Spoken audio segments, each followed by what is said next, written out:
ඒගොල්ලන්ගේ මන්තුව ජපානයේ ඔයා කරන්න ගත්ත පොඩි ජම්පොට්ස් සෑහෙන කැරෑවක් මොනවා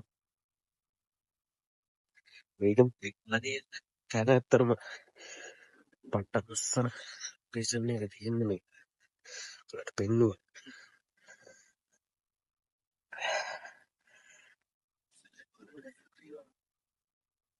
ඉස්සර මන්දිය තියෙන තැනක තමයි මේක පිටලා තියෙන්නේ. ඒ වගේම කුඹුරු යායක් මැද්දේ පිටි ලස්සන චූටි ජංකයක්. ඇත්තටම මේකේ කැලෑව සෑහෙන්න තිබ්බා. ඇත්තටම සුත්ත කරගෙන යන අතරතුර මේවලට මේ වීඩියෝ එකක් කරන්න හිතුණා. ස්නෝමියාවට ඉන්න සියලු දෙනා ප්‍රවාස තුන අතරකින් අවශ්‍ය ඉලව් සියල්ලම වගා කරන්න බලාපොරොත්තු වෙනවා.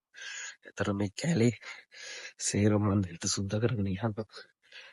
ඇත්තට මේ මල් පිපිලා මේකට කියන උම්මේ ජපාන උම්මේ බොෂි කියලා කියන මේක උම්මේ ගහ ලස්සන මල් ඇදිලා තියෙනවා. සප්‍රාණෙමේ ඇත්තටම ප්‍රවට කටින් පිපෙන්නේ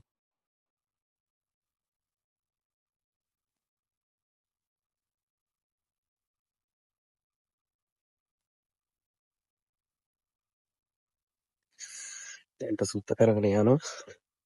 සෑහෙන දුරට දැන් ඉවරයි වැඩ. තව පොඩි කොටසක් තියෙනවා. ඇත්තට මේ එහා පැත්තෙන් තියෙන චූටි ඇලපාරක් යනවා. වතුර තියෙන ඕන විදිහකට වගාව සඳහා පාවිච්චි කරන්න. ඇත්තටම ඉස්සරහට මම ඔයාලට ඒ ටික පෙන්වන්න බලාපොරොත්තු වෙමින් ඉන්න සුනියාවට සියලු දෙනාම තම මාස 3-4කින් ඔයාලට අවශ්‍ය සියලුම ඒලෝට වගා කරගන්න සූදානම් සිටිනවා.